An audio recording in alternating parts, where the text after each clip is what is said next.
உயிருள்ளவரை Usha release இந்த நிகழ்ச்சிக்கு விழாவிற்கு வருகை தந்துள்ள பத்திரிகையாளர்கள், ஊடகவியலாளர்கள், நண்பர்கள் மற்றும் மேடையில் அமைந்திருக்கும் என்னுடைய சகோதரர் திரு டி ராஜேந்தர் அவர்களுக்கும், ராதாரவி சார் அவர்களுக்கும், நண்பர் விக்ரம் அவர்களுக்கும், சகோதரி நளினி அவர்களுக்கும் என்னுடைய மாலை வணக்கம்.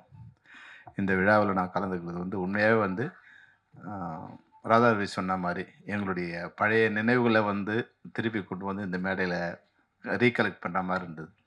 உண்மையாக ரீரிலீஸ் மாதிரி தெரியல. அந்த பாட்டு ட்ரெய்லர் போடும்போது எழுந்து ஆடணும் மாதிரி ஒரு எங்களுக்குள்ளே இருக்க எனர்ஜியை என் வயசெல்லாம் மறந்து அந்த காலேஜ் டேயில் ஆடினவங்க மாதிரி ஒரு உணர்வை தோற்றுவிக்கிற படம். 40-43 வருஷம் ஆனால் கூட அந்த நான் சாதாரணமாக சொன்னேன். அவர் என்ன இது அதை ரெகக்னைஸ் பண்ணார். சார் இது உயிருள்ள வருஷம் இன்னும் உயிரோடு இருக்குது சார்ன்னு. உண்மையாகவே நிறைய படங்கள் அந்த பாடல்கள் அப்போ கேட்போம், அப்புறம் செத்து போயிடும். சில நாட்கள் இது மாதிரி கானா சாங் இல்லை ஹிட் சாங், இது மாதிரி மசாலா சாங்ஸ் ஒரு 1 year 2 yearல மாறி வேறு சாங் போயிடும். ஆனால் இந்த சாங் ரொம்ப நாளைக்கு அப்புறம் இங்கே நான் ஸ்க்ரீனில் பார்க்குறேன். அதே எனர்ஜி 83ல் நான் அப்போது காலேஜ் ஃபஸ்ட் இயர் போக போகிறேன்னு நினைக்கிறேன். இல்லை சாரி, அப்போ ஃபைனல் இயர் படிக்கிறோம். 2 இல்லை 82 ஃபைனல் இயரில் படி. அப்போ தான் எக்ஸாம் வரப்போகுது. ஃபைனல் இயரில் எக்ஸாம் வரப்போகுது. 6வது செமஸ்டரு. அந்த மார்ச் மாதம் சொன்னார் இல்லையா, கரெக்டாக எக்ஸாம் ஏப்ரல் மேல் வரப்போகுது. இந்த படத்தை 4-5 தடவை போய் பார்த்துட்ருக்கோம். அப்போ என்ன எனர்ஜி இருக்கோ அதே எனர்ஜி இப்போ இந்த பாட்டு பார்க்கும்போது இருக்குது. நிச்சயமாக இது அன்னைக்கு பண்ண சாதனையை விட இப்போ மிகப்பெரிய சாதனை இந்த நிச்சயமாக பண்ணணும். இது மாதிரி படங்கள் இப்போ வரவே இல்லை. சாதாரணமான ஒரு கலைஞன் இப்போ இது மாதிரி கலைஞர்கள் பிறக்க முடியாத ஒரு சூழ்நிலை தான் இன்றைக்கி இண்டஸ்ட்ரியில் இருக்குது.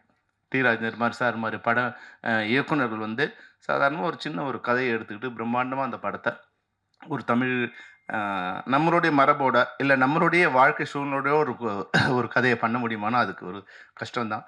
அது மாதிரியான ஒரு டைட்டான சுச்சுவேஷனில் இந்த படம் வர்றது ஒரு குறிஞ்சி மலர் மாதிரி தான் இருக்குது என்னை பொறுத்த வரைக்கும். நான் பாராட்டுறதுக்காக சொல்ல. ஆனால் டிஆர் சார் என்னை பொறுத்த வரைக்கும் அவருக்கு தெரியாது நான் எப்படிலாம் அவங்கள ரசிச்சிருக்கேன்னு தெரியாது. நான் முதல் முறையாக இந்த படம் ஃபைனல் இயர் வரும்போது நான் ஃபஸ்ட் இயர் ஜாயின் பண்ண போகிறேன். அப்போ தான் சென்னைக்கு முதல்ல வந்திருக்கேன். அப்போது கிராமத்தில் படித்து முடிச்சுட்டு சென்னைக்கு வந்திருக்கேன். ஸ்கூலில் முடிச்சு சென்னைக்கு வந்திருக்கேன். அப்போ தான் இந்த படம் ஒருதலை ராகம் படம் ரிலீஸ் ஆக போகுது. அப்போ அந்த படம் அலங்காரில் ரிலீஸ் ஆகிருக்குன்னு நினைக்கிறேன். நூன் ஷோ எதுவும் இருக்குன்னு நினைக்கிறேன் அலங்காரில். அப்போ டிஆர் சார் குமுதமும் இல்லை ஒரு மெயின் மேகசைனில் ஒரு இன்டர்வியூ கொடுத்துருக்காங்க. நான் தான் அந்த படத்தோட டைரக்டரு. ஆனால் அந்த படத்தை நான் பார்க்கல. நான் வெறும் ஃப்ளெக்ஸ் தான் வினைல் போர்டை பார்த்தேன். அதில் தான் தெரிஞ்சு நான் பார்த்தேன் நான் டைரக்டர் இல்லைன்னு, வெறும் கதை வசனம் போட்டுருந்தாங்க. நான் சார் அன்னையிலேருந்து இன்றைக்கி வரும் அந்த படத்தை நான் பார்க்கல. என்னை படத்தை பார்க்க அனுமதிக்கலன்னு சொன்னாங்க. அது என்னென்னு எனக்கு தெரியாது. டிஆர் சாருக்கும் எனக்கும் ஒரு பந்தம் என்னென்னா, ஒரு கலைஞன் உருவாக்கின ஒரு கலைஞன் அந்த குழந்தைய தான் பெற்ற குழந்தைய தான் பார்க்க முடியாத மாதிரி ஒருத்தன் பண்ணியிருக்கானுங்களேன்னு சொல்லும்போது அந்த படத்து மேலேயே எனக்கு ஒரு கோவம் வந்துருச்சு. இன்றைக்கி வரைக்கும் நான் சார் அந்த படத்தை பார்க்கல. தெரியாமல் டிஆர் சார் தெரியாமல் நான் ஒரு ரசிகன். நான் முதல் முறையாக அவர் பார்க்க போகிறது என்னென்னா, இது மாதிரி தான் இப்போ சொன்னாங்க இல்லையா, வாகினி ஷூவில் ஷூட்டிங் நடந்துட்டுருக்கு. தாயின் சபதம்னு நினைக்கிறேன். ஸ்ரீவித்யா மேடத்தை நாங்கள் நான் மணிவண்ணன் சாரோட அசிஸ்டண்ட்டு. ஸ்ரீவித்யா மேடம் ஒரு 2 hours காலேஜ் போகணும், படம் முடிய போகுது. அவங்ககிட்ட சொன்னோன்னே இப்போ எல்லாம் பயப்படுற மாதிரி அந்த மாதிரி சொன்னாங்க. ஐயோ சார்கிட்டலாம் பேச முடியாதுன்னு. உடனே மணிவண்ணன் சார் சொன்னார், சார் டைரக்டர் போய் பார்த்து ஒரு 2 hours கேட்டு வைப்பான்னார். சரி நானும் போனேன். சாதாரண மற்ற ஷூட்டிங்லாம் போகும்போது வழக்கமாக போவோம். அது மாதிரி நாங்களும் போனால் ஒரு ஷூட்டிங் நடந்துகிட்ருக்கு. நான் அசிஸ்டண்டாக இருக்கும்போது இந்த மாதிரி எப்படின்னா, ஒரு ஷார்ட் ரெடியானு போய் கூப்பிடணும். கொஞ்சம் நேரம் கழிச்சு வருவாங்க, ரெடியா ஷார்ட் ரெடியாக கேள்ப்பா, ஷார்ட் ரெடியானு வருவாங்க. ஆனால் இங்கே போய் நான் கூப்பிட்றத போகிறேன், ஷார்ட் எடுத்துகிட்டு இருக்காரு. அங்கே முடிச்சதுலேருந்து ஆரம்பிக்கிறோம், அங்கேயே நின்றுட்டுருக்காங்க. ஒருத்தர் யாரோ போய் உட்காந்துட்டாங்க. ஸ்ரீராஜேந்தர் எவ்வளோ இனிமையானவருங்கிறது அப்புறம். ஆனால் அங்கே சென்னை தமிழில் பேசினார் பாருங்க, மிரட்டு போயிட்டாங்க. ஏன்டா உன் மூஞ்சி அங்கே நிற்க முடியாது அவனால, வேற ஒருத்தர் நிற்க வச்சு உனக்கு லைட்டிங் பண்ணால் உன் மூஞ்சி சிவப்பு, அவன் மூஞ்சி கருப்பு, அவனுக்கு லைட்டிங் பார்த்தா எப்படி அவனுக்கு படத்தில் வரும், நில்றா நிற்க முடியாது அவனால அப்படின்னு ஒன்று அவன் பயந்துட்டு வந்தான் நிற்கிறான். அப்புறம் இன்னொரு வினோதம் என்னென்னா, நான் ஃபஸ்ட்டு பார்த்தது ட்ராலி அப்படி போயிட்டு இருக்கும்போது ட்ராலியும் ஜூமும் கலந்து போகுது. ஸ்ரீவித்யா மேடம் நின்றுருக்காங்க. போகும்போது ரெடி சொல்லிட்டு அப்படியே அது ஒரு ரீரெக்கார்டிங் வாயில் வாசிக்கிறாரு.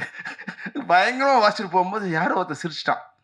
ஐயோ அடுத்து கட் சொல்லிட்டு கத்தனாரு பாருங்க, யார் அந்த இதெல்லாம் சொல்ல முடியாத வார்த்தைன்னு நான் வந்து அங்கதான் இப்பதான் போய் கூப்பிடலான்னு போய் நின்று எவனா முதல்ல வெளியே அனுப்பிடா அவனாரு. இந்த வேலைக்கார மாதிரி தான் அந்த படத்துல வந்து வேலைக்கார மாதிரி ஓரமா நின்று இருக்கல, அப்படியே ஒதுங்கி பயமா நின்ட்டேன். பயங்கரமா கத்தி அந்த கலைஞன்னா நான் பார்க்காத டைரக்டர் வந்து டைரக்ஷனுக்கு வந்து நாங்கள் சொல்லிட்டு நாங்கள் ராமநாதன் சார் மாதிரி தான் நாங்கள் சொன்னோமா, அது வந்து அவங்க நடிக்க கொஞ்சம் சொல்லி தருவோம், அவங்களோட இது பண்ணுவாங்க, அவ்வளோ அப்படி தான் இருக்கும். ஆனால் மொத்த சீனையும் மொத்த டயலாக்கையும் அந்த மொத்த பாட்டையும் பாடி மியூசிக்கையும் வாசிச்சு பாட்டையும் பாடி மியூசிக்கையும் வாயில் வாசிச்சுக்கிட்டு ஒருத்தர் பண்ணும்போது உண்மையாக கொஞ்சம் வினோதமாக தான் இருந்தது எனக்கு பார்க்கும்போது. ஆனால் அதனுடைய அந்த இன்வால்மெண்ட் இருக்கு இல்லையா, அது பயங்கரமாக இருந்தது. அப்போ உடனே வந்து என்னை பார்த்தாரு. எனக்கு பயம், போய் பேசுறதுக்கே பயம்.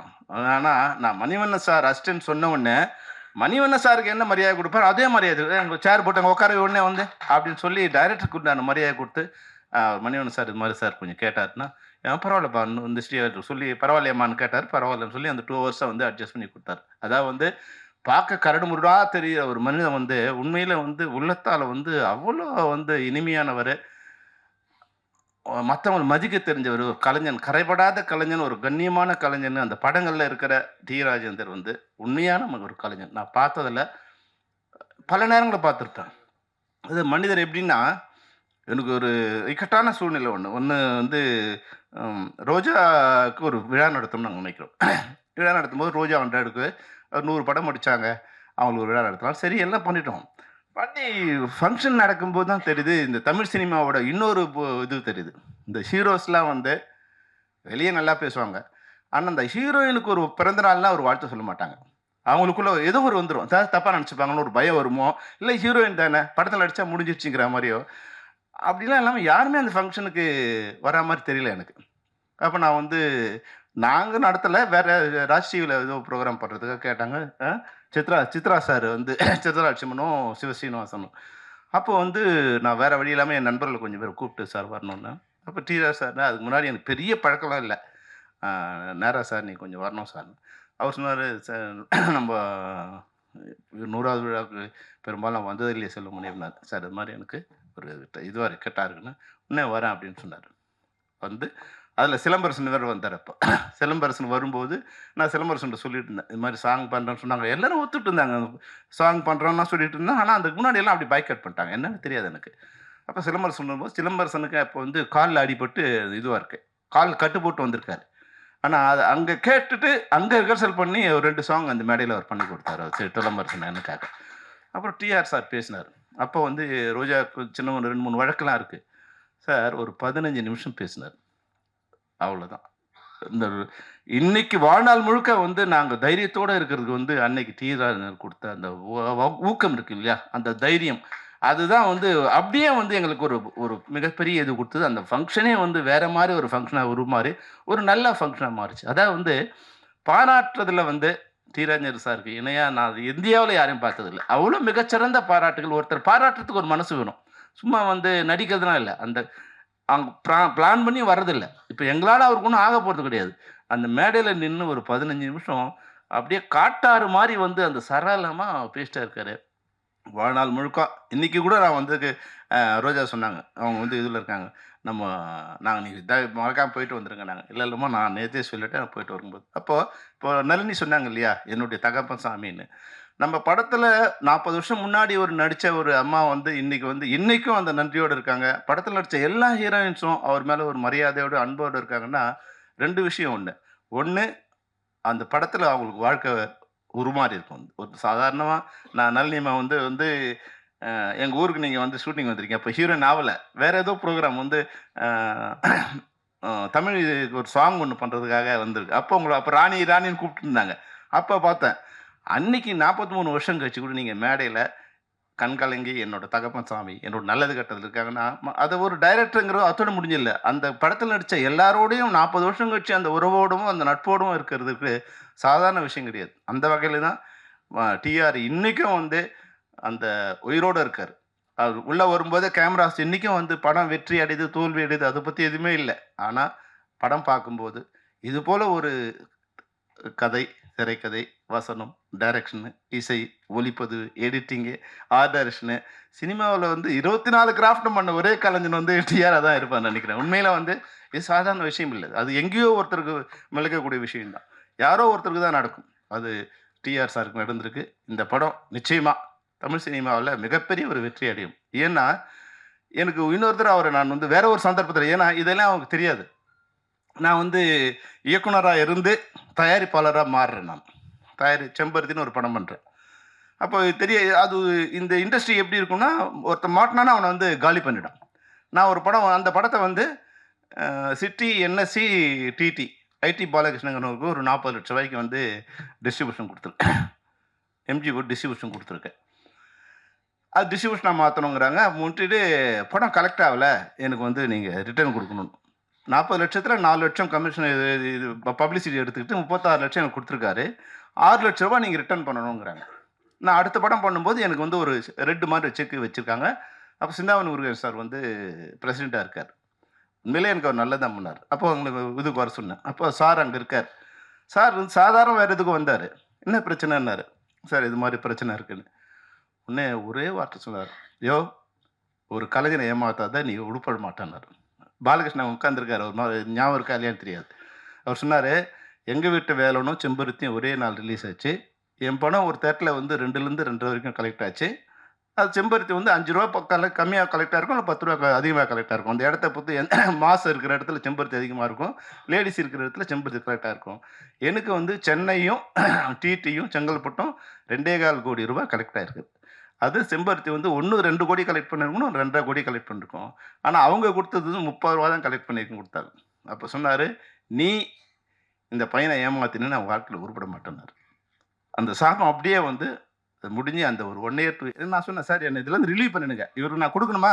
இப்பயே குடுத்து முடிச்சுருங்க. ஏன்னா இந்த ஆள் மூஞ்சில நான் இனிமே முழிக்க விரும்பல சார்ன்னேன்." சிந்தானூர் சரி நானா அவனுக்கு ஹெல்ப் பண்ணாரு. அப்படிலாம் இல்ல. ரிட்டர்ன்லாம் குடுக்க வேண்டியதில்ல. இந்த படம் வரவும் இல்ல, செலவு இல்லன்னு படத்த முடிச்சு என்ன அதுலருந்து ரிலீவ் பண்ணாரு. ஆனா டிஆர் சார் சொன்ன வார்த்தை அது தப்பா சொல்ல விரும்பல. ஒரு 2 இயர்ஸ் கழிச்சு அவர் வந்து வேற ஏதோ விபத்துலயும், உடம்பு சரியில்லாம இறந்து போயிட்டாரு. அப்போ அந்த கலைஞன்ங்கிறவங்க வந்து எனக்கு வந்து அதுக்கு முன்னாடி அவரு எனக்கு பழக்கம் இல்ல.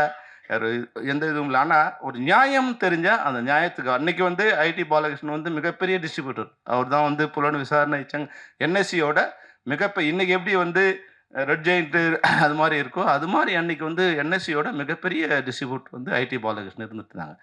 அவரு என் படம் ரிலீஸ் பண்றேன், பண்ணல அதெல்லாம் வேற விஷயம். இது நியாயம், இந்த பையன் இது மாரி. அப்போ நியாயத்த பேசுறவர். அதனால தான் 45 வருஷம், 50 வருஷம் ஆனாலும், இன்னைக்கும் வந்து டிஆர் சாருக்கு வந்து இந்த இண்டஸ்ட்ரியில ஒரு மிகப்பெரிய ஒரு வேல்யூ இருக்குன்னா, அதுதான் காரணமா நான் நினைக்கிறேன். ஒரு நல்ல கலைஞன், ஒரு நல்ல மனிதன். அந்த மனிதனோட படம் வந்து இன்னைக்கு வந்து ரிலீஸ் ஆயிருக்கு. இது நான் சொல்லி அந்த படம் வந்து இது பண்ண வேண்டிய அவசியம் இல்ல. ஏன்னா, அந்த படத்த ஆட்டோமேட்டிக்கா படம் பார்த்த உடனே எழுந்து ஆடத் தோன்ற அளவுக்கு அந்த படம் வந்து அது சக்தியோட இருக்கு. இந்த படம் மிகப்பெரிய வெற்றி அடையும். இந்த மேடையில என்ன கூப்ட்டு அத வந்து பேச வந்தது. எப்படி என்ன கூப்பிட்டாருன்னு எனக்கு தெரியாது. ஏன்னா, அவரு எந்த வகையில என்ன அழைச்சாருன்னு தெரியாது. ஆனா, எனக்கு ஒரு சந்தர்ப்பம் ராதாரவி சார் இருக்கிற மேடையில, விக்ரம் சார் இருக்கிற மேடையில, நானும் வந்து நின்னு ஒரு கெஸ்ட்டா இருந்தேன். ஆனா, ராதாரவி சொன்ன மாரி, ராதாரவி சாரு என்ன அசிஸ்டன்ட் டைரக்டரா இருக்கும்போது, ஒரு மனிதனா ட்ரீட் பண்ணவரு. ஏன் அவர் சொன்னாரு இல்லையா? ஒரு படம் ஆரம்பிச்சு 2 நாள் ஷூட்டிங் முடிச்சுட்டோம். நான் செம்பருத்தியோட புரொடியூசர் நானு. செம்பருத்தி ஷூட்டிங் முடிச்சு வைஜாக் போயிட்டோம். வைஜாக் போன பிறகு வந்து இங்க சாருக்கு வந்து உடம்பு சரியில்ல அப்படின்னு. நான் சொன்னேன், "மாத்திக்கலாம். ஏன்னா 2 நாள் தான் நடிச்சிருக்காரு. மாத்திக்கலாம். வேற யார மாத்திக்கலாம்." சொன்னேன். "No, no, no. அவர் 30 நாள்ல வந்துருவாரு. 30 நாள்ல 3 மாசம் ஆனாலும் அவர் வந்த பிறகு தான் ஷூட்டிங் பண்ணணும். அப்புறம் அவர் வந்து உடம்பெல்லாம் சரியாகி மறுபடியும் வந்த பிறகு தான் வந்து போய் மறுபடியும் அவருக்காக வந்து வைஜாக் அவுட்டோர் போயிட்டு அந்த படத்த முடிச்சோம்." ஏன்னா, நான் சாதாரணமா ஒரு அசிஸ்டன்ட் டைரக்டரா இருக்கும்போது, அதுதான் நான் சொல்றது. நெறைய பேருக்கு என்னன்னா, நீ வெற்றி வரும்போது ஒருத்தருக்கு சலாம் போடாத. நீ அவன மனிதனா இருக்கும்போதே, சாதாரணமா இருக்கும்போதே நீ வந்து அவனுக்கு ட்ரீட்மெண்ட் அது மாரி குடுத்தீன்னா, அவன் எந்த காலகட்டத்திலும் மறக்க மாட்டான். நான் இன்னைக்கு 40 வருஷம் ஆச்சு நான் இண்டஸ்ட்ரியில வந்து. ஒரு 10 பேர் நான் வந்து அவங்க எந்த நிலையில இருந்தாலும் நான் வந்து அவங்க வரும்போது எழுந்து நிப்பேன். ஏன்னா, நான் அசிஸ்டன்ட் டைரக்டரா இருக்கும்போது, அவங்க என்ன மனிதனா ட்ரீட் பண்ணாங்க. நான் டைரக்டர் ஆன பிறகு இல்ல. டைரக்டர் ஆன பிறகு என்ன பார்த்து விஷ் பண்றவங்களுக்கு நான் வருவோம். அது கவுண்டர் இருக்கும். மரியாதை குடுக்குறதுங்கிறது வேற. ஆனா, என்னோட ஸ்டேட்டஸோ, என்னோட வெற்றியோ இல்லாம என்ன மனிதனா பார்த்து என்ன மரியாதை குடுத்தவங்களுக்கு நான் இன்னைக்கும் மரியாதை குடுத்துட்டே இருக்கேன். அதுபோல யாராவது நீங்க வந்து வாழ்க்கையில வரணும்னு நினைக்கிறவங்களுக்கு இது வந்து ஒரு பாடம். மனிதர்கள மனிதரா ட்ரீட் பண்ணுங்க. நிச்சயமா உங்கள வாழ்நாள் முழுக்க அவங்களும் மனிதர்களா ட்ரீட் பண்ணுவாங்க. அதுதான் இந்த நேரத்தில நான் வந்து டிஆர் சார் மூலமா இது வந்து ஒரு விஷயத்த உங்களோட ஷேர் பண்ண விரும்புறேன். இந்த படம் நிச்சயமாக தமிழ் தமிழ் சினிமாவுல 83ல பண்ண சாதனையை 2026லும் பண்ணுங்கன்னு வாழ்த்தி விடைபெறுகிறேன். நன்றி, வணக்கம்.